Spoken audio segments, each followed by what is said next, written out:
الحمد لله نحمده ونستعينه ونستغفره ونؤمن به ونتوكل عليه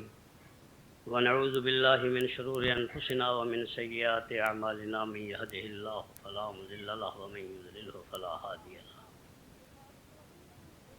ونشهد أن لا إله إلا الله وحده لا شريك له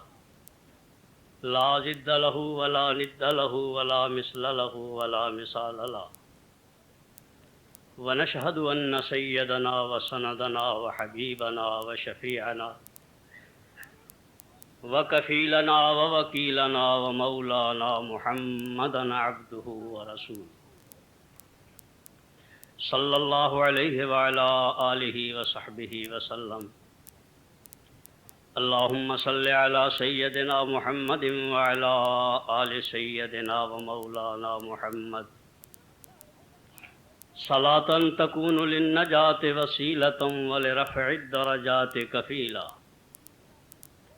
اللهم صل على سيدنا محمد وعلى آل سيدنا ومولانا محمد صلاة تحل بها العقد وتفرج بها الكرب. اللهم صل على سيدنا محمد وعلى آل سيدنا ومولانا محمد صلاة تكون لك رضاء ولحقه أداء. اللهم صل على سيدنا محمد عبدك ورسولك النبي الأمي وآله. اللهم صل على سيدنا محمد وآله بقدر حسنه وكماله. وبعد فأعوذ بالله من الشيطان الرجيم. بسم الله الرحمن الرحيم. هو الذي أرسل رسوله بالهدى ودين الحق ليظهره على الدين كله ولو كره المشركون. وقال الله سبحانه وتعالى: كنتم خير أمة أخرجت للناس تأمرون بالمعروف وتنهون عن المنكر وتؤمنون بالله. وقال الله سبحانه وتعالى: ومن أحسن قولا ممن دعا إلى الله وعمل صالحا وقال إنني من المسلمين. قابل احترام بزرگوں، بھائی اور عزیزوں، سید الکونین محمد مصطفیٰ احمد مجتبیٰ صلی اللہ علیہ وسلم زندگی گزارنے کا ایک مفصل طریقہ لے کر آئے جس کا نام دین اسلام ہے. 24 گھنٹے کی زندگی کیسے گزارنی ہے، 24 گھنٹے کی زندگی کیسے گزارنی ہے، کیسے کمانا ہے، کب کمانا ہے، کب نہیں کمانا ہے، کیا دیکھنا ہے، کیا نہیں دیکھنا ہے، کیا سوچنا ہے، کیا نہیں سوچنا ہے، کیا بولنا ہے، کیا نہیں بولنا ہے، کہاں کھڑے ہونا ہے، کہاں کھڑے نہیں ہونا ہے، کس جانب کو چلنا ہے ان قدموں سے، کس جانب کو نہیں چلنا ہے، کہاں شرمگاہ کو استعمال کرنا ہے، کہاں نہیں کرنا ہے، دل کو کس طرف متوجہ ہونے دینا ہے، کس جانب میں نہیں متوجہ ہونے دینا، کن چیزوں کو دل میں گھر کرنے دینا ہے، کن چیزوں کو داخل نہیں ہونے دینا، اور صبح کو کیا کرنا ہے، دوپہر کو کیا کرنا ہے، ظہر کو کیا کرنا ہے، عصر میں کیا کرنا ہے، مغرب میں کیا کرنا ہے، عشاء میں کیا کرنا ہے، فجر میں کیا کرنا ہے، پھر جو کرنا ہے اس کا کیا طریقہ ہے، نماز کیسی پڑھنی ہے، روزہ کیسے رکھنا ہے، حج کیسے کرنا ہے، زکوٰۃ کیسے دینی ہے، یہاں تک کہ کھانا کیسے کھانا ہے، لباس کیسے پہننا ہے، غسل کیسے کرنا ہے، میاں بیوی کے تعلقات کیسے ہوں، بھائی بھائی کے کیسے ہوں، ماں کے ساتھ کیسے برتاؤ کرنا ہے، ابا کا کیسے احترام کرنا ہے، اپنے بڑوں کا کیسے احترام کرنا، چھوٹوں پر کیسے شفقت کرنا ہے، یہاں تک کہ سونا کس طرح ہے اور اٹھنا کس طرح ہے، غرضے کے 24 گھنٹے کی زندگی کے احکامات لے کر آئے ہیں اللہ جل جلالہ کی طرف سے، اور کوئی وقت بھی آدمی پر اس طرح نہیں گزرتا ہے کہ آدمی دھیان کرے اس وقت میں آدمی کی طرف اللہ کا کوئی نہ کوئی حکم متوجہ ہوتا ہے۔ کوئی جگہ ایسی نہیں، کوئی وقت ایسا نہیں ہے جس وقت میں اور اس جگہ پر اللہ جل جلالہ کا کوئی نہ کوئی حکم آدمی کی طرف متوجہ نہ ہو۔ اتنے اللہ جل جلالہ کے احکامات ہیں۔ یہ احکام قرآن مجید کی صورت میں، یہ تمام احکامات قرآن مجید کی صورت میں، جس کو وحی مطلوب کہتے ہیں، اور حدیث پاک کی صورت میں جس کو وحی غیر مطلوب کہتے ہیں، اس لیے کہ حضور کا ارشاد اللہ کا حکم ہے، وما ينطق عن الهوى ان هو الا وحی یوحى۔ حدیث پاک کی صورت میں، قرآن مجید کی صورت میں سید الکونین صلی اللہ علیہ وسلم کے حوالے کیے گئے۔ جہاں حضور یہ 24 گھنٹے کی زندگی کے احکام لائے ہیں اللہ کی طرف سے، اور یہ احکامات حضور کے قلب مبارک پر اترتے تھے، پھر حضور کی زبان مبارک سے باہر نکلتے تھے الفاظ کے ذریعے سے۔ ان تمام احکامات کو اپنی زندگی میں لینے کے لیے، یہ حکم تو قرآن مجید میں ہے کہ نماز پڑھو، اس حکم کی تفصیل بلوغ المرام سے لے کے بخاری تک ہر حدیث کی کتاب میں ہے کہ نماز کو یوں پڑھو، لیکن وہ نماز ہم پڑھنے بھی لگ جائیں، عملاً ہماری زندگی میں آ جائے، وہی قرآن مجید والا حکم، وہی حدیث پاک والی تفصیل، وہ نماز ہماری زندگی میں آ جائے، وہ روزہ ہماری زندگی میں آ جائے، وہ اخلاق ہماری زندگی میں آ جائیں، وہ اخلاص ہماری زندگی میں آ جائے، حضور کے لائے ہوئے علم کے مطابق ہماری زندگی گزرنے لگے دن رات اسی طرح سے، ان احکامات کے مطابق، اس کے لیے حضور صلی اللہ علیہ وسلم ایک محنت لے کے آئے ہیں جس کا نام دعوت ہے۔ اس بنا پر کہ زندگی میں وہ احکامات جو اللہ جل جلالہ کی طرف سے ملے ہیں کتاب کی صورت میں تو آ گئے قرآن مجید، لیکن انسانوں کی زندگیوں میں آ جائیں، حاکموں کی زندگی میں آ جائیں وہ احکامات، محکوموں کی زندگی میں بھی آ جائیں، مالداروں کی زندگی میں بھی آ جائیں، غریبوں کی زندگی میں بھی آ جائیں، پڑھے لکھوں کی زندگی میں بھی آ جائیں، ان پڑھوں کی زندگی میں بھی آ جائیں، تندرستوں کی زندگی میں بھی آ جائیں، بیماروں کی زندگی میں بھی آ جائیں، قوی اور مضبوط لوگوں کی زندگی میں بھی آ جائیں، ضعیفوں کی زندگی میں بھی آ جائیں، عورتوں کی زندگی میں بھی آ جائیں، مردوں کی زندگی میں بھی آ جائیں، بچوں کی زندگی میں بھی آ جائیں، جوانوں کی زندگی میں بھی آ جائیں، اس کے لیے ایک محنت لے کے آئے ہیں سید الکونین صلی اللہ علیہ وسلم جس کا نام دعوت ہے۔ اور حضور صلی اللہ علیہ وسلم نے جو سب سے نبوت ملتے ہی، یہ نبوت ملتے ہی کیا، حضور کی نبوت تو پہلے سے ملی ہوئی تھی جب کوئی چیز نہیں تھی، لیکن حضور صلی اللہ علیہ وسلم نے نبوت کا کام شروع کرتے ہی سب سے پہلا عمل جو کیا ہے وہ دعوت کا عمل ہے۔ کوئی عمل نہیں تھا، نہ نماز تھی، نہ روزہ تھا، نہ حج تھا، نہ زکوٰۃ تھی، سب سے پہلا عمل جو سید الکونین صلی اللہ علیہ وسلم نے کیا ہے وہ دعوت کا عمل ہے۔ ابو بکر صدیق رضی اللہ تعالیٰ عنہ کو دعوت دی، اور دعوت بھی کس چیز کی؟ یقین بدلنے کی دعوت، لا الہ الا اللہ محمد رسول اللہ، یقین بدلنے کی دعوت، مخلوق سے ہونے کا یقین ہے، اس یقین کو بدلو کہ مخلوق سے نہ ہونے کا یقین پیدا ہو جائے اور اکیلے خالق سے سب کچھ ہونے کا یقین پیدا ہو جائے، اس کی دعوت دی، اور اس دعوت کو قبول کر لیا ابو بکر صدیق رضی اللہ تعالیٰ عنہ۔ سب سے پہلا عمل حضور کا بھی دعوت دینا، اور سب سے پہلے مسلمان ابو بکر صدیق رضی اللہ تعالیٰ عنہ جنہوں نے اسلام کو قبول کیا، ان کا بھی سب سے پہلا عمل دعوت دینا ہے۔ اس لیے کہ صاحب بدایہ نے لکھا ہے کہ حضور صلی اللہ علیہ وسلم نے جب ابو بکر صدیق رضی اللہ تعالیٰ عنہ کو دعوت دی اور ایسا انداز تھا دعوت دینے کا اور دعوت قبول کرنے کا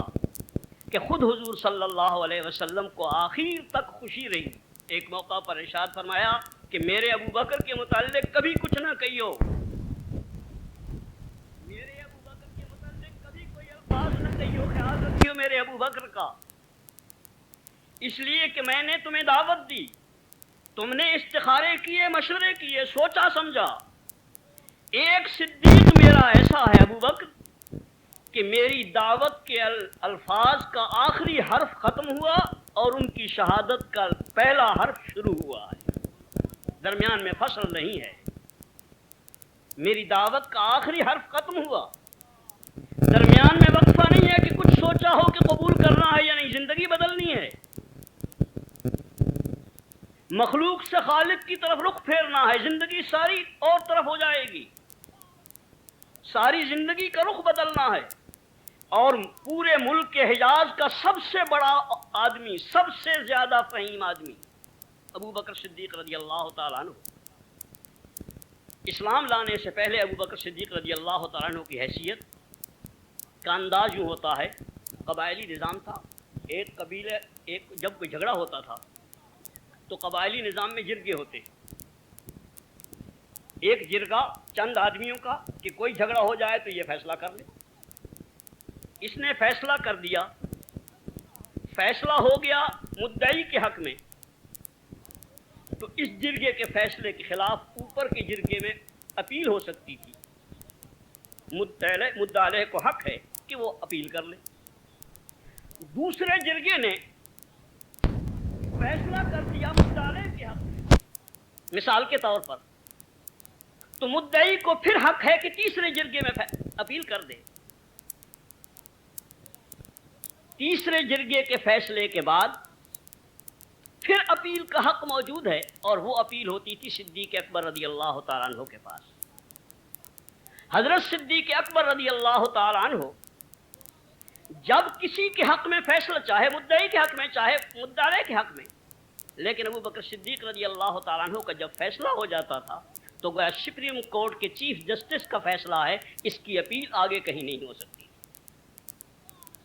یہ شخصیت ہے صدیق اکبر رضی اللہ تعالیٰ عنہ کی،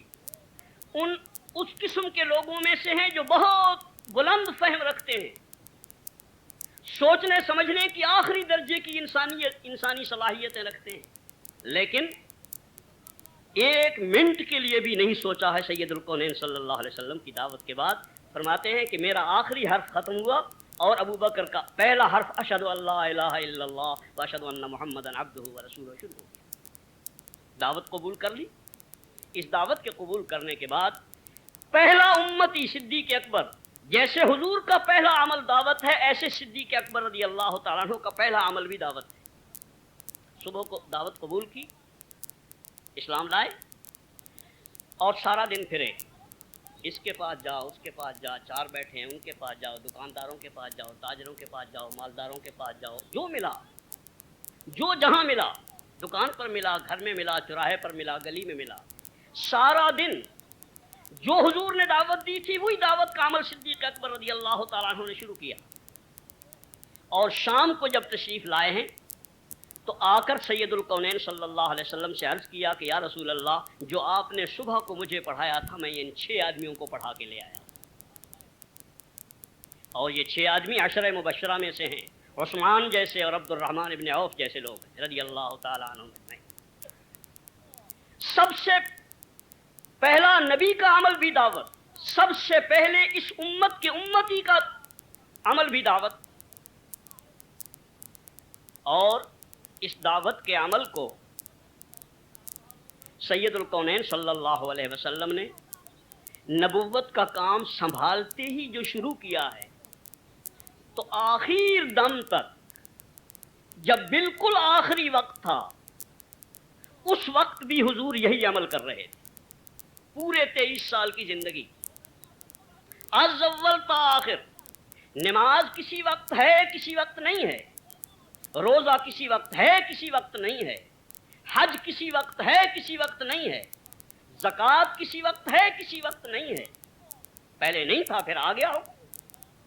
لیکن یہ دعوت کے عمل پر ایسا وقت کوئی نہیں آیا حضور کی آمد کے بعد کہ اس وقت میں دعوت کا عمل نہ ہو۔ سب سے زیادہ وقت بالکل واضح طور پر عرض کر رہا ہوں،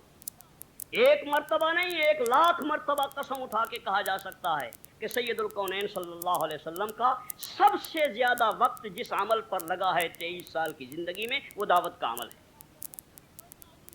سب سے زیادہ وقت اس پر لگا اور سب سے زیادہ مال بھی اسی پر لگا، سب سے زیادہ مال بھی دعوت پر لگا۔ صدیق اکبر رضی اللہ تعالیٰ عنہ کا گھر زکوٰۃ سے خالی نہیں ہوا ہے، زکوٰۃ سے گھر تھوڑی خالی ہوتے ہیں، وہ تو 2.5% ہے کل۔ خدیجہ الکبریٰ رضی اللہ تعالیٰ عنہ حضور صلی اللہ علیہ وسلم کی اہلیہ محترمہ ہماری اماں جان، یہ ملک حجاز کی سب سے زیادہ مالدار عورت، ملک حجاز میں ان سے بڑی مالدار عورت نہیں تھی، یہ حضور کے گھر آئیں، سارا مال حضور کے گھر میں آیا۔ سید الکونین صلی اللہ علیہ وسلم نے اس مال کو اللہ کے دین کی دعوت کے عمل پر خرچ کرنا شروع کیا ہے، اور اس مال کو اس طرح سے خرچ کیا ہے کہ خدیجہ الکبریٰ رضی اللہ تعالیٰ عنہ کا سارا خزانہ مکے کی زندگی میں اس طرح ختم ہوا کہ جب حضور صلی اللہ علیہ وسلم طائف تشریف لے گئے ہیں تو ثابت ہے صحیح روایات سے کہ حضور صلی اللہ علیہ وسلم پیدل گئے ہیں، اپنی سواری خریدنا تو کیا کرائے کی سواری کے بھی پیسے پاس موجود نہیں۔ ایک میں اہمیت عرض کر رہا ہوں اس عمل کی دعوت کی، یہ نہیں ہے کہ بھئی کر لیا ثواب کا کام ہے اچھا کام کر رہے ہیں، نہیں، بالکل نہیں دوستو۔ مذہب کی بنیاد، دین کی بنیاد، اور میں واضح الفاظ میں عرض کر دوں کہ زندگیوں میں آنے کے لیے دین زندگیوں میں آ جائے، دین کا کتابوں سے کتابوں میں منتقل کرنا بہت آسان ہے، ایک کتاب سے دوسری کتاب میں دین کو منتقل کر دینا یہ یہودی بھی کر سکتا ہے، نصرانی بھی کر سکتا ہے، اور یہودی کر رہے ہیں، نصرانی کر رہے ہیں، اور ایسی ایسی شاندار کتابیں موجود ہیں۔ کتابوں سے کتابوں میں منتقل کرنا نہیں، جو اللہ کی طرف سے احکام آئے انہیں زندگیوں میں منتقل کر دیا جائے، ایمانیات کو بھی، عبادات کو بھی، اخلاق کو بھی، اخلاص کو بھی، ان ساری چیزوں کو، 24 گھنٹے کی زندگی کی جتنے احکام ہیں ساروں کو زندگی میں منتقل کر دیا جائے، اس کے لیے محنت حضور صلی اللہ علیہ وسلم لے کر آئے ہیں جس کا نام دعوت ہے۔ جس کام کو حضور ایک دفعہ کر لیں زندگی میں، صرف زندگی میں ایک دفعہ کیا ہے حضور نے، کیا وہ سنت ہے یا نہیں بھائی؟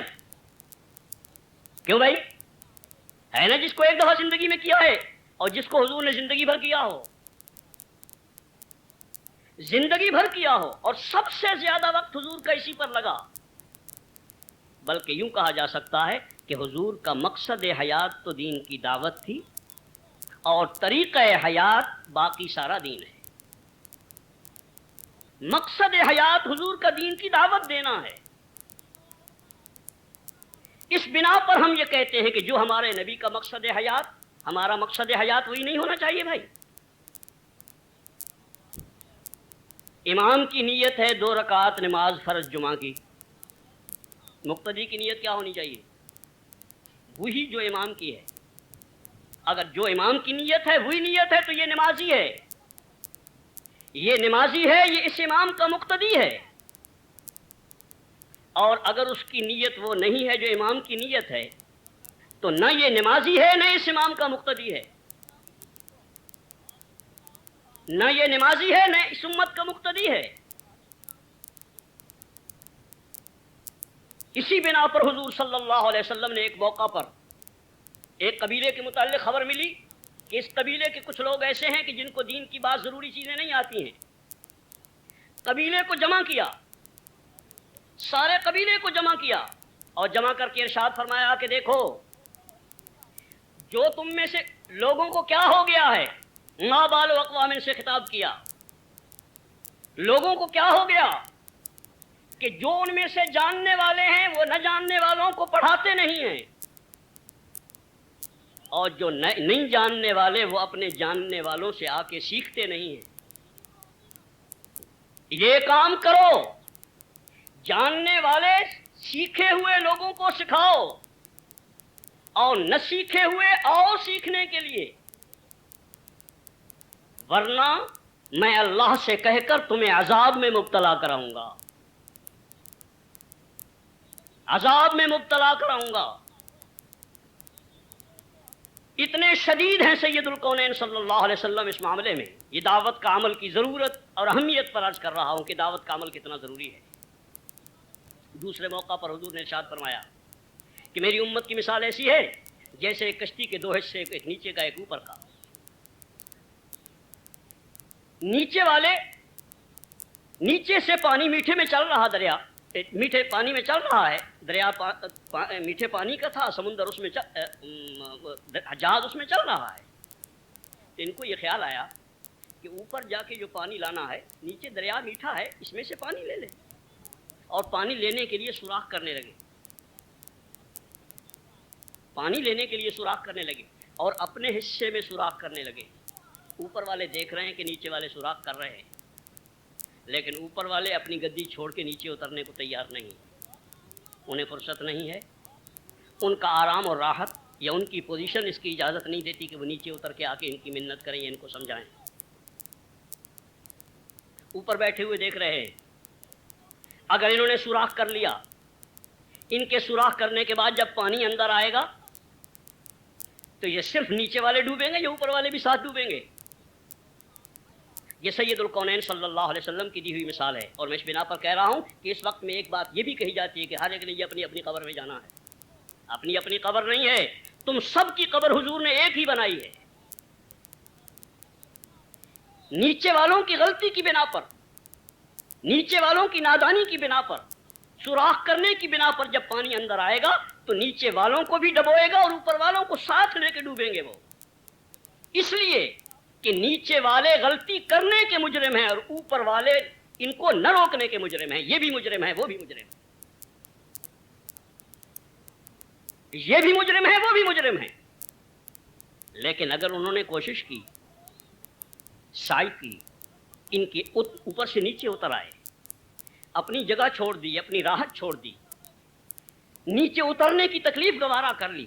آ کر انہیں روکنے کی کوشش کی، ان کا ہاتھ پکڑنے بھی کوشش کی، اس کے عواقب بد جتنے پیش آنے والے تھے کہ غلط انجام سے ان کو مطلع کیا، ان کو سمجھایا کہ ہلاکت کا سامان ہوگا، تمہارے بھی ڈوبنے کا سامان ہے، ہمارے بھی ڈوبنے کا سامان ہے، خدا کے واسطے باز آ جاؤ۔ کچھ نے منت کی، کچھ نے ہاتھ پکڑا، کچھ نے سمجھایا بجھایا، اپنی سی ساری سعی کر لی، اس کے باوجود انہوں نے سوراخ کر لیا، پھر بھی ڈوبیں گے سبھی یہاں پر، لیکن میدان معاشر میں چونکہ ان کے ذمے سعی کرنا تھا، ہدایت دینا نہیں تھا، کوشش کرنا تھا، ہدایت دینا اللہ کے ہاتھ میں ہے۔ اسی بنا پر سید الکونین صلی اللہ علیہ وسلم نے ارشاد فرمایا کہ مجھے انبیاء دکھلائے گئے، مجھے انبیاء دکھلائے گئے، ان میں سے ایک نبی ایسا بھی تھا جس کے ساتھ ایک امتی ہے، ایک امتی صرف۔ نبی کی دعوت، نبی کی فصاحت، نبی کی بلاغت، نبی کے اخلاق، نبی کی دعائیں، نبی کا رونا، نبی کی محنت، اور ساری زندگی کی محنت اور دعائیں، اور ایک آدمی مسلمان ہوتا ہے، ایک آدمی ایمان لاتا ہے۔ یہ نبی جس کی ساری زندگی کی محنت پر ایک آدمی ایمان لایا ہے، یہ نبی اسی طرح کامیاب ہے جس طرح سید الکونین صلی اللہ علیہ وسلم کامیاب ہے، جن کے ماننے والے ارب ارب ہیں، اس لیے کہ ان کے ذمے ہدایت دینا نہیں تھا، کوشش کرنا تھا۔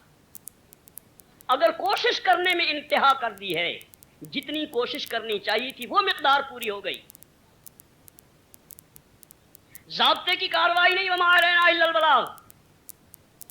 کچھ الٹا سیدھا کہہ دیا اور سمجھے کہ ہم نے امر بالمعروف کر لیا ہے، یہ نہیں، بلکہ جو کوشش کرنی چاہیے تھی، ادعو الی سبیل ربک بالحکمت والموعظۃ الحسنہ، دعوت دی،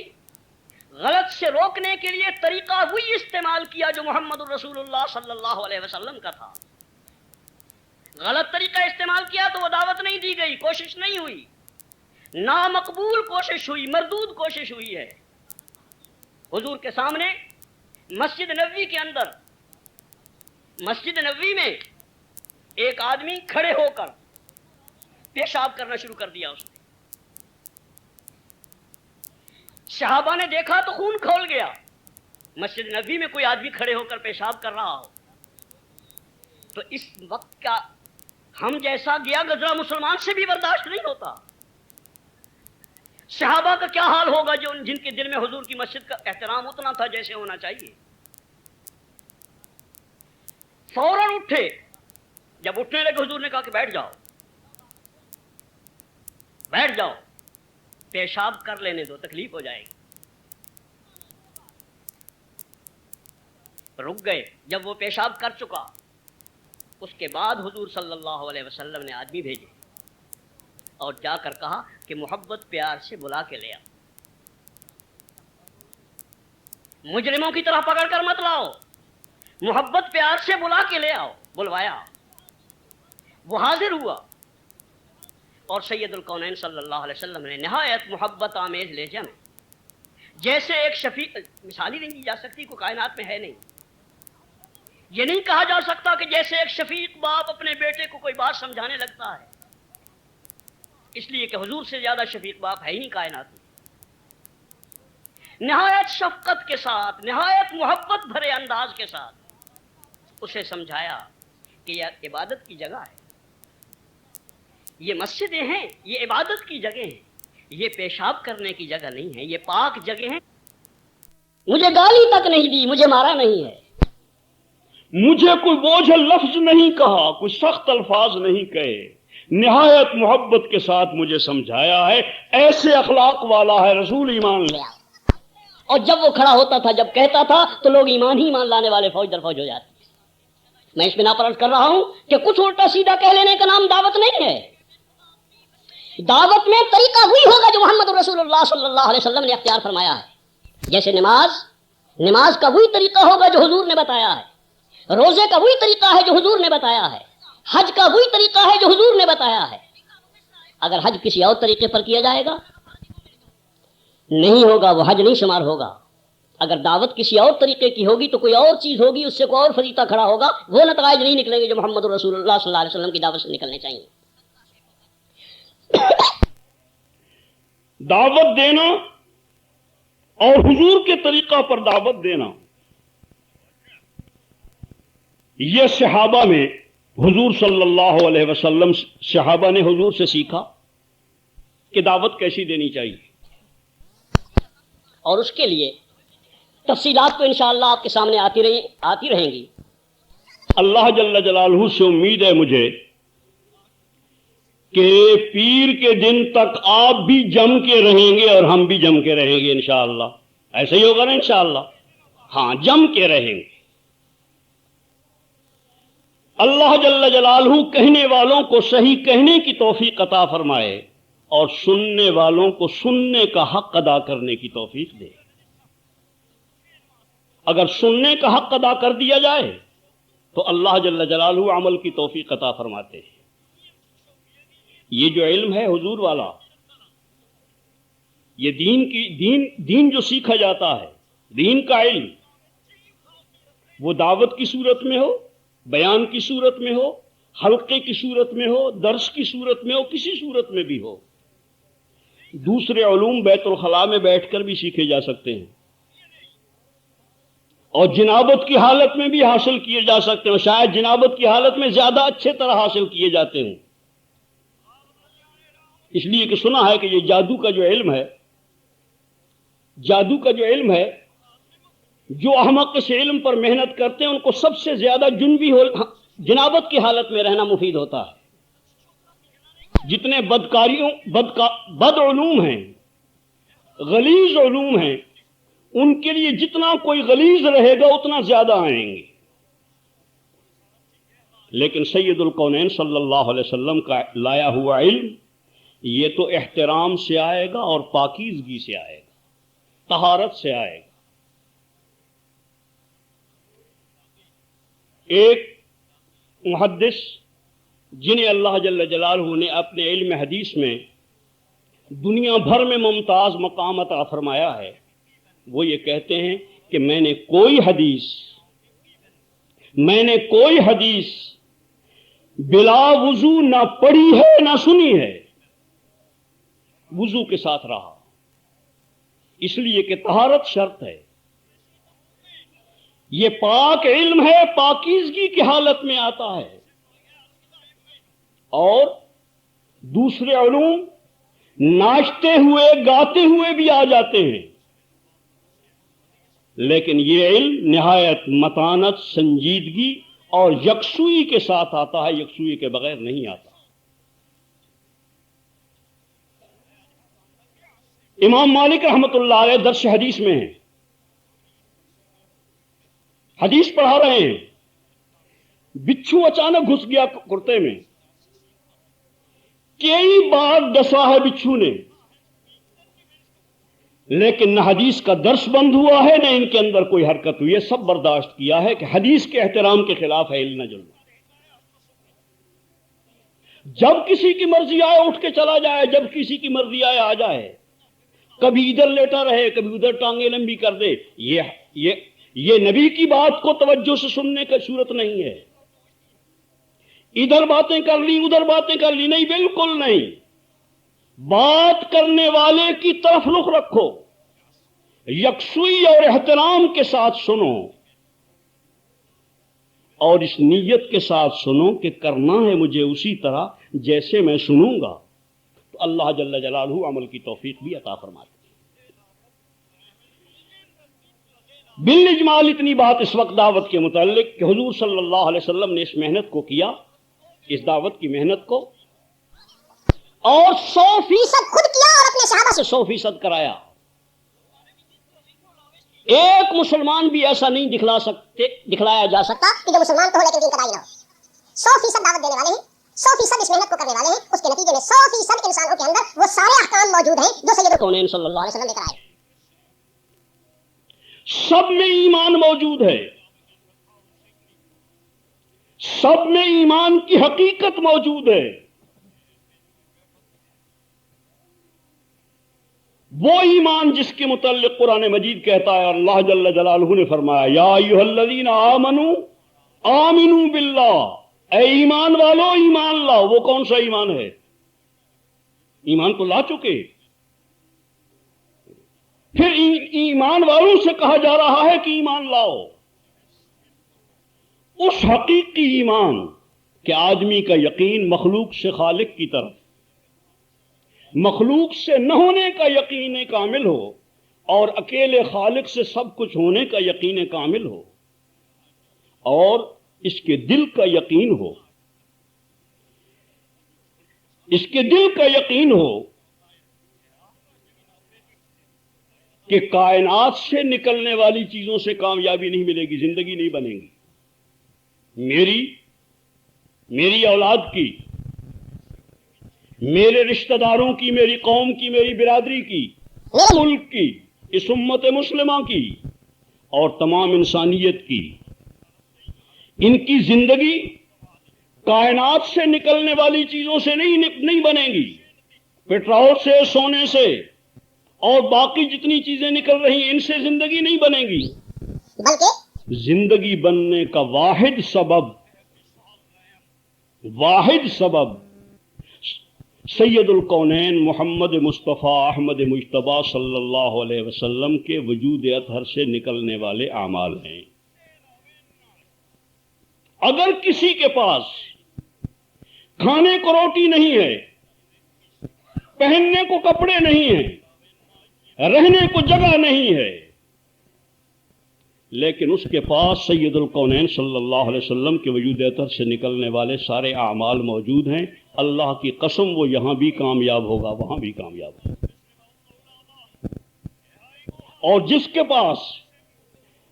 قارون کی دولت ہو، فرعون کی سلطنت ہو، لیکن اس کے پاس حضور کے اعمال نہیں ہیں، اللہ کی قسم یہاں بھی ذلیل ہوگا، وہاں بھی ذلیل ہوگا۔ یہ دل کا یقین ہو، زبان سے اس کا کہنا بہت آسان ہے، کانوں سے سننا بھی بہت آسان ہے، میں نے زبان سے کہہ دیا ہے، آپ نے سن لیا ہے، لیکن یہ دل کی بات بن جائے، دل کا یقین یہی ہو، اس ایمان کی دعوت ہے، اس ایمان کی دعوت دیتے ہیں، یا ایھا الذین آمنوا آمنوا باللہ۔ اور اسی ایمان کے متعلق صحابہ کہتے ہیں کہ تعلمنا الایمان ثم تعلمنا القرآن، پہلے ہم نے ایمان سیکھا پھر ہم نے قرآن سیکھا۔ دعوت، ایک تو میں نے عرض کیا کہ نبوت کا کام سنبھالنے سے لے کے آخر وقت تک، جب آخری دم ہے حضور صلی اللہ علیہ وسلم کا،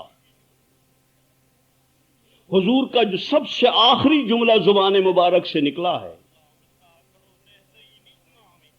وہ تو ہے الصلاۃ وما ملکت ایمانکم، لیکن اس سے پہلے بیماری کی حالت میں ارشاد فرمایا کہ اسامہ کو بناؤ امیر اور ایک لشکر شام کی طرف روانہ کرو، یہ حکم دیا حضور صلی اللہ علیہ وسلم نے۔ اسامہ امیر ہیں اور فلاں فلاں لوگ ہیں، ان کو جانا چاہیے، یہ لشکر روانہ کرو شام کی طرف۔ یہ جماعت بن چکی، حضور صلی اللہ علیہ وسلم خود اپنے ہاتھ مبارک سے جھنڈا باندھا اور جھنڈا اسامہ کے ہاتھ میں دیا اور اس جماعت کو روانہ کر دیا۔ یہ جماعت مدینہ طیبہ سے 2.5 میل کے فاصلے پر جرف ایک جگہ ہے، بیر عثمان سے آگے کر کے یہاں پر آ کے اس نے قیام کیا۔ یہ عادت مبارک تھی، حضور نے ارشاد فرمایا ہوا تھا کہ جب کوئی جماعت مدینے سے نکلے تو پہلی رات ذرا قریب کر لے، اس لیے کہ اگر کوئی آدمی پیچھے رہ جائے تو اس کو اس کے ساتھ مل جانا آسان ہو۔ یہ جماعت جرف میں ٹھہر گئی، حضور صلی اللہ علیہ وسلم کی بیماری نے شدت اختیار کر لی۔ حضرت عمر رضی اللہ تعالیٰ عنہ نے، حضرت اسامہ رضی اللہ تعالیٰ عنہ نے یہ پیغام بھیجا کہ یا رسول اللہ، آپ کی بیماری کی شدت کی خبر پہنچ گئی ہے اور قدم آگے نہیں اٹھتے، اس لیے کہ محبت ہے اور بے پناہ محبت ہے۔ مجھے یوں اندازہ ہوتا ہے کہ صحابہ کو مدینہ طیبہ جیسے شہر سے بدر میں نکلنا اتنا مشکل نہیں تھا، تبوک میں نکلنا اتنا مشکل نہیں تھا۔ یہ بے سر و سامانی کا وقت تھا اور وہ انتہائی مشغولیت کا وقت تبوک۔ فصل باہر تیار کھڑی ہے، اس سے پہلے قحط ہوا، قحط کی وجہ سے سارے مقروض ہیں، اور اس سال اتنا پھل آیا ہے کہ امید ہو رہی ہے، کھجوروں پر اتنا پھل آیا ہے، یہی فصل تھی سب سے بڑی، امید ہو رہی تھی کہ گھر کے لیے بھی بچے گا اور قرضے بھی ادا ہو جائیں گے، لیکن حضور نے فرمایا کہ نکلو تبوک کے لیے۔ جب ارشاد فرمایا اور باہر جا کے دیکھا تو حضور کا چہرہ انور بالکل انار کی طرح سے چمک رہا تھا، دمک رہا تھا دیکھ کر، اس لیے کہ 30,000 کا لشکر باہر کھڑا ہوا۔ تبوک کے موقع پر گرمی کی شدت بھی ہے، مصروفیت بھی ہے، لیکن اس وقت بھی صحابہ کو نکلنا اتنا گراں اور دشوار نہیں تھا جتنا حضور کی بیماری اور علالت اور اس کی شدت کے حالت میں صحابہ کا نکلنا ان کو مشکل ہوا۔ حضور کے چھوڑ کے جانا ہے ایسے حال میں، حضرت اسامہ نے پیغام بھجوایا کہ اجازت دے دیں ہم واپس آ جائیں، آپ کو اللہ صحت عطا فرما دے تو بس اسی وقت نکل جائیں گے۔ حضور نے فرمایا نہیں، واپس آنے کی اجازت نہیں ہے، وہیں ٹھہر جاؤ، وہیں ٹھہر جاؤ۔ وہاں ٹھہر گئے۔ حضرت اسامہ کی اماں جان حضرت ام ایمن، جن کا حضور صلی اللہ علیہ وسلم کے حضرت اسامہ کے ساتھ بے پناہ محبت تھی، اسامہ کے ساتھ بے پناہ محبت تھی، ان کی امی جان کا بھی ایسا ہی معاملہ تھا۔ یہ حاضر ہوئیں اور آ کے عرض کی اپنے انداز کے ساتھ کہ حضرت یا رسول اللہ، اسامہ کو مت بھیجیے، نوجوان بچہ ہے اور آپ سے اتنی محبت ہے کہ اس کا اندازہ نہیں کیا جا سکتا، اگر اس کو آپ اس حالت میں بھیج دیں گے تو یہ کام کچھ نہیں کر سکے گا، اس لیے ابھی ان کو رہنے دیں۔ حضور نے جواب میں فرمایا کہ اسامہ کے لشکر کو بھیج دو، پھر فرمایا بھیج دو، اور اتنا فرمانے کے بعد بے ہوش ہو گئے، بیماری اور بخار کی اتنی شدت تھی کہ بے ہوش ہو گئے۔ پھر جب ہوش سنبھالی تو فرمایا کہ اسامہ کا لشکر جا چکا. میں عرض کر رہا ہوں کہ آخر وقت میں بھی وہی دعوت کا کام کر رہے ہیں جو ابتدا میں شروع کیا تھا. اور اسی حالت میں ادھر سے جماعتوں کی روانگی اور ادھر نماز کا اہتمام ہے. پوچھتے ہیں کہ جماعت ہو گئی. حضرت عائشہ صدیقہ رضی اللہ تعالیٰ عنہ کہتی یا رسول اللہ سب انتظار میں ہیں، اور پھر بے ہوش ہو جاتے ہیں. پھر آنکھ کھلتی ہے، ذرا سی طبیعت سنبھلتی ہے، فرماتے ہیں نماز. عائشہ کہتی ہیں کہ انتظار میں ہیں یا رسول اللہ سب. اور اتنے میں حضور نے ارشاد فرمایا کہ ابو بکر سے کہو نماز پڑھائیں. گویا خلافت کا اعلان تھا. اس امت کا انتظام کیا جا رہا ہے، آئندہ کے لیے بھی نماز کا ہو رہا ہے، امت کا امیر بنایا جا رہا ہے. ایک امیر اور ایک جماعت کو روانہ کرنے کی فکر ہے اس وقت بھی. نہ عائشہ کی فکر ہے نہ فاطمہ کے لیے وصیتیں ہیں. کچھ نہیں کہا بچوں کے متعلق، کچھ نہیں کہا عورتوں کے متعلق. فکر ہے تو پوری امت کی ہے. اس میں عورتیں بھی ہیں، اس میں بچے بھی ہیں، اس میں نواسے بھی ہیں، اس میں سب ہیں. اگر امت کا کچھ بن گیا تو سب کا بن جائے گا، اور امت کا نہ بنا تو کسی کا نہیں بنے گا. اس بنا پر آخر وقت میں اور سب اس وقت میں جب نماز کے متعلق یہ کہا کہ ابو بکر صدیق کو کہیں کہ نماز پڑھائیں، حضرت عائشہ صدیقہ رضی اللہ تعالیٰ عنہ کی سمجھ میں آئی کہ ابو بکر صدیق ابا جان میرے بہت نرم طبیعت کے ہیں اور حضور کے مصلی پر کھڑے ہو کر نماز نہیں پڑھا سکیں گے. حضور کی جگہ خالی دیکھ کر نماز پڑھانی آسان نہیں ہوگی ان کو. اور عمر ماشاءاللہ قوی طبیعت کے آدمی ہیں، عمر سے کہہ دینا چاہیے کہ وہ نماز پڑھائیں. انہیں کیا پتا تھا کہ یہ امامت کے لیے ابو بکر کو آگے کیوں بڑھایا جا رہا. جس وقت عمر مصلی کی طرف گئے ہیں پھر پوچھا کہ نماز. عائشہ نے عرض کی کہ یا رسول اللہ عمر نماز پڑھا رہے ہیں. فرمایا کس نے کہا عمر کو پیچھے ہٹاؤ، عمر کو ابو بکر کو نماز پڑھائیں. میں اپنے بعد اپنا خلیفہ بنا رہا ہوں، جو نماز کا امام ہوگا وہ امت کا امام ہوگا. جو نماز کا امام وہی بنے گا جو اجتماعی زندگی میں ساری امت اس کی اقتدا کرے گی. جیسے مقتدی امام کے پیچھے اس کے اشاروں پر چلتے ہیں، امام وہ بنے گا جس کے اشارے پر ساری امت کی اجتماعی زندگی چلے گی. ابو بکر صدیق کو آگے بڑھایا گیا اور حضور صلی اللہ علیہ وسلم نے جو آخری نماز پڑھی ہے اس طرح سے کہ دو آدمی آئے اور دونوں دائیں بائیں انہوں نے بغلوں میں ہاتھ دیے اور حضور کہتے ہیں کہ مجھے لے چلو. اس حالت میں بھی امت کی صف میں بیٹھ کر نماز پڑھوں گا. پڑھا نہیں سکتے، چل نہیں سکتے، خود اٹھ نہیں سکتے، خود چل نہیں سکتے، لیکن دونوں آتے ہیں عباس اور علی اور دونوں ہاتھوں پر بغلوں میں ہاتھ ڈال کے اور حضور کو لے کے چلتے ہیں. اور اس وقت کی حالت کو بیان کیا گیا ہے کہ اس وقت حضور صلی اللہ علیہ وسلم کے پاؤں مبارک ٹک نہیں رہے تھے بلکہ گھسٹ رہے تھے. اس حالت میں لے کے آئے ہیں اور صف میں بٹھایا اور حضور نے حضرت ابوبکر صدیق کے ساتھ بیٹھ کر نماز ادا کی ہے. نماز کی فکر ہے، جماعت کی فکر ہے، امیر کی فکر ہے، اس جماعت کی فکر ہے. اور جس وقت بالکل آخری وقت ہے، حضرت علی کہتے ہیں کہ میں نے بالکل سینے کے قریب ہو کر آواز سنی تو اس وقت میں آواز آئی الصلاۃ وما ملکت ایمانکم، نماز اور اپنے محتاطوں کا خیال رکھنا. خالق سے بھی معاملہ درست رکھنا، مخلوق سے بھی معاملہ درست رکھنا، دین اسی کا نام ہے. آخر وقت تک جس کام کو کیا حضور نے وہ دعوت کا عمل ہے. اور دوستو اس کے نتیجے میں 100% اعمال امت میں زندہ تھے. اس وقت بھی حضور دعوت کے عمل کو ساتھ نہیں لے گئے، امت کو دے کے گئے. اور امت نے جب یہ دعوت کا عمل سیکھ لیا تھا،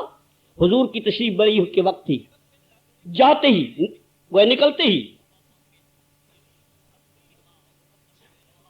عجیب قصے کھڑے ہو گئے. کہیں زکوٰۃ کا قصہ ہے، کہیں ارتداد کا قصہ ہے، کہیں نبوت کھڑی ہو گئی. لیکن حضور صلی اللہ علیہ وسلم نے ان کو محنت کا طریقہ سمجھا دیا تھا، دعوت دے دی تھی کہ حالات کو بدلنے میں غلط راہوں سے لوگوں کے صحیح راہوں پہ آنے کا طریقہ کار کیا ہے، وہ دعوت کا عمل صحابہ نے سیکھا ہوا تھا۔ صدیق اکبر رضی اللہ تعالیٰ عنہ نے فرمایا کہ گھبرانے کی کوئی بات نہیں ہے، وہی کرنا ہے جو ہمیں حضور نے سکھایا ہے۔ ہم غلط راستے پر تھے، حضور نے ایک محنت کی، ہم نے مل کر ان کے ساتھ محنت کی، اس محنت کے نتیجے میں ہم صحیح راستے پر آ جائے۔ آج پھر اگر کچھ لوگ درمیان سے غلط راہ پہ آ گئے ہیں، وہی عمل کرو، انشاءاللہ سارے اپنے صحیح راستے پر آ جائیں گے۔ ابو بکر صدیق رضی اللہ تعالیٰ نے سب سے پہلے فرمایا کہ اسامہ کا لشکر روانہ ہو جائے، اسامہ کا لشکر روانہ ہو جائے، وہی کام کرو، وہ دعوت والا عمل، رکے نہیں، جہاں حضور نے چھوڑا وہیں سے آگے شروع کرو، ایک درجہ بھی اس سے کم نہیں ہونے دوں گا۔ ابو بکر صدیق رضی اللہ تعالیٰ عنہ نے جب ارشاد فرمایا تو حضرت عمر آئے، اور عمر نے آ کر کہا کہ حالات بدل گئے ہیں، خیال ہے کہ مشورہ کر لیں۔ حالات بدل گئے، حضور صلی اللہ علیہ وسلم کا انتقال ہوا ہے، ہماری مرکزی طاقت حضور کی ذات تھی، لوگوں کو غلط خیال پیدا ہو سکتا ہے، مدینے کو خطرہ لاحق ہو سکتا ہے۔ اتنی بڑی جماعت جس کے اندر عمر جیسے آدمی ہوں، جب باہر نکل جائے گی مدینے کی طاقت کمزور ہو جائے گی، اس وقت میں اس جماعت کا بھیجنا مناسب نہیں ہے۔ حضرت صدیق اکبر رضی اللہ تعالیٰ عنہ کہتے ہیں کہ عمر کیا سوچ رہے ہو، کیا کہہ رہے ہو؟ ہم زندہ رہنے کے لیے نہیں آئے، ہم صرف حضور کی اطاعت کے لیے آئے۔ حضور چاہتے تھے یہ لشکر چلا جائے یا نہیں؟ انہوں نے کہا حضور تو چاہتے تھے کہ لشکر چلا جائے۔ انہوں نے کہا تو میں کوئی بات سننے کے لیے تیار نہیں۔ انہوں نے کہا مشورہ تو کر لو۔ انہوں نے کہا مشورہ ناطق فیصلے میں نہیں ہوتا ہے جب حضور کا فیصلہ ہے، مشورے کا کیا سوال ہے؟ مشورہ اس چیز میں ہوتا ہے جس کے متعلق حدیث نہ ملے، جس کے متعلق حضور کا قول نہ ملے، حضور کا منشا معلوم نہ ہو، کوئی مشورہ نہیں ہوگا۔ پھر حضرت عمر، پھر ایک اور نے، حضرت اسامہ نے پیغام بھیجا کہ حضرت حضور نے مجھے امیر بنا دیا تھا، لیکن اب حالات ایسے ہیں کہ امیر بدل دیا جائے، عمر جیسا آدمی اس کے اندر موجود ہے، عمر کو امیر بنا دے۔ پھر حضور صلی اللہ علیہ وسلم نے ارشاد فرمایا کہ میں وہ جھنڈا جو باندھ کر حضور پوچھا کہ یہ جھنڈا باندھ کر حضور نے کس کے ہاتھ میں دیا تھا، تو انہوں نے جواب میں کہا کہ اسامہ کے ہاتھ میں دیا تھا۔ فرمایا پھر اسامہ کے ہاتھ سے وہ جھنڈا کون لے سکتا ہے جو حضور نے ان کے ہاتھ میں دیا تھا؟ نہیں بدلا جا سکتا امیر۔ اسی طرح سے وہ جماعت روانہ ہو، جماعت کو روانہ کی۔ ادھر ارتداد ہے، نبوت کھڑی ہو گئی ہے، زکوٰۃ کے قصے کھڑے ہو گئے ہیں، یعنی افراتفری بن گئی ہے امت میں۔ ابو بکر صدیق رضی اللہ تعالیٰ نے فرمایا کہ مدینے سے نکلو۔ ایک تو وہ جماعت گئی، وہ تو اسی جماعت کے متعلق اشکال کر رہے تھے کہ ان کے نکلنے سے طاقت کمزور ہو جائے گی۔ ابو بکر صدیق رضی اللہ تعالیٰ عنہ کہتے ہیں کہ نکلو سارے کے سارے مدینے والے، سارے مدینے والے نکلو، اور وہی دعوت کو عمل کرو جو محمد الرسول اللہ صلی اللہ علیہ وسلم تمہیں دے کر گئے ہیں۔ اگر اس عمل کو کرو گے اللہ جل جلالہ سارے فتنوں کو ختم فرما دیں گے،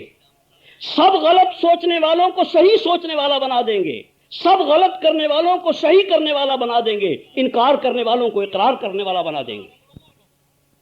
چنانچہ ابو بکر صدیق رضی اللہ تعالیٰ عنہ جب نکلنے کے لیے کہا تو ذرا سا تردد تھا کہ مدینہ ہے، شہر ہے، مرکز ہے، خیال ہوتا ہے کہ خالی ہو جائے گا، کیا ہوگا۔ اس پر ابو بکر صدیق رضی اللہ تعالیٰ نے ارشاد فرمایا کہ اگر تم نہیں جانے کو تیار تو میں جا رہا ہوں، اور اٹھ کھڑے ہوئے۔ جب ابو بکر صدیق اٹھ کھڑے ہوئے فیصلہ کر دیا تو یہ تو امت کو سمجھا گئے تھے کہ امیر کی اطاعت کرنی ہے۔ پھر جو مدینے والے نکلے ہیں تو 3 دن مدینے پر ایسا آئے ہیں کہ ایک بالغ مرد بھی پورے مدینے میں موجود نہیں تھا، جس کا نتیجہ یہ ہوا کہ باہر کے تمام فتنوں سے اور اندر کے تمام فتنوں سے میرا اندازہ یہ ہے کہ 2 مہینے کے اندر اللہ جل جلالہ نے پوری امت کو محفوظ فرما دیا تھا، اور سارے فتنے پھر ہو گئے۔ لیکن صورت ایسی بنی کہ کل کے کل نکل کھڑے ہوئے اور سارے کے سارے اس عمل پہ آ گئے جو فتنوں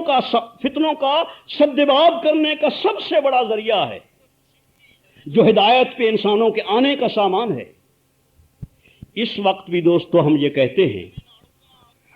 کہ اللہ کے لیے یہ 3 چلے کی باتیں جو سنتے رہتے اور آئیں گی آپ کے سامنے، اور ہم انشاءاللہ تفصیل سے کہی جائیں گی، اس وقت تو مختصر سی بات عرض کرنی تھی۔ دیکھو، مدرسے سر آنکھوں پہ، یہ دین کے سر چشمے ہیں، مدرسے ہوں، خانقاہیں ہوں، مساجد ہوں، بلکہ یہاں تک کہ تمہاری دکانیں اور تمہارے گھر بھی اللہ جل جلالہ انہیں محفوظ فرمائے اور ترقیاں دے ان کو. لیکن ان مدارس میں، ان مساجد میں جو دین کے سرچشمے ہیں، اور مسلمان کے گھر بھی دین کے چشمے تھے،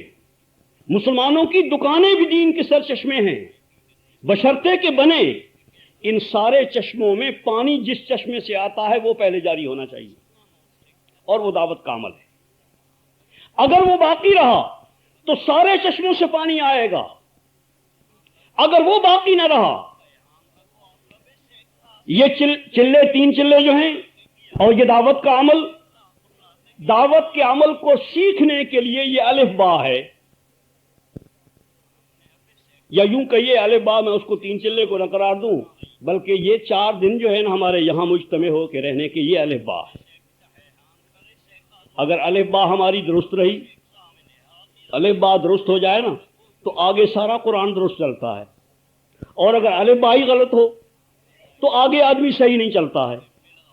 اور 4 مہینے جو ہیں، یہ 4 دن تو ہیں الف با، اور یہ 4 مہینے جو ہیں یہ پرائمری تعلیم، پرائمری درجے کی، جس کو ساری دنیا کہتی ہے کہ لازمی ہونی چاہیے، کم از کم اتنا درجہ تو لازمی ہونا چاہیے، یہ پرائمری درجہ ہے. یہ پرائمری درجہ اگر ہو جائے، 4 مہینے گزار لیے جائیں اس دعوت کے عمل کو، جس سے ساری زندگی دین پہ آیا کرتی ہے، اور ساری زندگی کا دین پہ آنا آسان، سارے شعبوں میں دین کا آنا آسان، تجارت کا، زراعت کا، حکومت کا، سارے ہر قسم کے گھر کے سارے احکامات وجود میں آ جائیں، اس کا جو سامان ہے اس پر اگر 4 مہینے پہلے لگا لیے جائیں یکسوئی کے ساتھ، پھر اس کے بعد دیکھ لیا جائے. مختلف قسم کی استعدادیں لوگوں میں پیدا ہوتی ہیں. بعض آدمی 4 مہینے گزار کے جب ہمارے پاس واپس آتے ہیں کہتے ہیں جی ہم تو نہیں جائیں گے گھر، یہیں سے 8 مہینے کو ہمیں بھیجو. 4 مہینے گزارنے کے بعد 8 مہینے کی استعداد ہو تو 8 مہینے لگاؤ. 4 مہینے گزارنے کے بعد 4 مہینے ہر سال لگانے کی استعداد پیدا ہو تو ہر سال 4 مہینے لگاؤ. اگر 4 مہینے کی استعداد پیدا نہیں ہوئی بلکہ 1 چلہ سال میں لگانے کے تو اتنا لگاؤ. ہفتے میں 2 گشت کرو، جو کام وہاں 4 مہینے میں کرتے رہے ان کو قائم رکھو. اپنا ذکر کرو، روزانہ کی تعلیمیں کرو، ہفتے میں 2 گشت کرو، مہینے میں 3 دن کے لیے باہر نکلو، سال میں 40 دن یا 4 مہینے باہر نکلتے رہو. اللہ جل جلالہ سے امید ہے کہ اسی ابتدائی درجے کے اندر اللہ جل جلالہ ایسی اچھی شکلیں پیدا کر دیں گے، اور پیدا کر رہے ہیں، کی ہوئی ہیں، یہ تم اپنی آنکھوں سے دیکھ رہے ہو. کتنے ملکوں کے لوگ یہاں پر پہنچے ہوئے ہیں، باوجود عجیب طرح کی رکاوٹوں کے. اللہ کا احسان ہے، تھوڑا تھوڑا کرنے والے، بہت سے کرنے والے تھوڑا تھوڑا بھی ہوں تو بہت سارا ہو جاتا ہے، اور تھوڑے سے بہت سارا بھی کرے تو تھوڑا سا ہوتا ہے. اس بنا پر یہ دعوت کے عمل کو ضروری سمجھ کر کے ہمارے لیے، بوڑھوں کے لیے بھی، جوانوں کے لیے بھی، پڑھے لکھوں کے بھی، ان پڑھوں کے لیے بھی، تاجروں کے لیے بھی، مالداروں کے لیے بھی، غریبوں کے لیے بھی، جتنے ہیں علماء کے لیے، سب کے لیے ضروری ہے. جسے سید الکونین صلی اللہ علیہ وسلم نے ساری زندگی ابتدا سے لے کے آخر تک کیا ہے، اور دوستو ہر حال میں کیا ہے. انفروا خفافا وثقالا. دعوت کا عمل اگر حضور کی ترتیب پہ آ جائے، حضور کی ترتیب جو ہے اس زمانے میں انفروا خفافا وثقالا ہے، ہر حال میں نکل سکتے ہوں، اور حضور نے ہر حال میں نکالا ہے صحابہ کو. جب ہر حال میں نکلنے والا دعوت کا عمل، یہ محنت جب حضور کی ترتیب پہ آ جائے گی تو حضور کی ساری زندگی امت میں اللہ جل جلالہ عام فرما دیں گے. اور بہت آسان ہے، ایمان بھی آئے گا، اخلاق بھی آئیں گے، نمازیں بھی زندہ ہوں گی، روزہ بھی زندہ ہوگا، حج بھی زندہ ہوگا، اخلاق بھی زندہ ہوں گے، معاشرت بھی صحیح ہوگی، ہر چیز کو اللہ جل جلالہ زندگی عطا فرمائیں گے. ارادہ تو کر لیں، اسی وقت مبارک دن ہے جمعے کا، تشکیل کرنے کا وقت تو ہے نہیں. انشاءاللہ کرو گے نا بھائی اس کام کو، نیت کر کے، زبان سے بھی کہو، دل سے بھی ارادہ کرو کہ انشاءاللہ جس کو حضور نے ساری زندگی کیا اسے ضرور کریں گے، اور زندگی بھر کریں گے. جو حضور کا مقصد حیات ہے اس کو اپنا مقصد حیات بنائیں گے. اور دوستو یہ عرض کر دوں آخر پر کہ جس کا مقصد حیات وہ نہیں ہے جو حضور کا مقصد حیات تھا، یعنی دعوت، اس کا طریقہ حیات، اس کو حضور کا طریقہ حیات کبھی ہاتھ نہیں آئے گا. جو حضور کے مقصد حیات کو اپنا مقصد حیات بنا لے گا، اس کو حضور کے طریقہ حیات کے بغیر چارہ ہی نہیں ہے، اس کو ضرور حاصل ہوگا طریقہ حیات.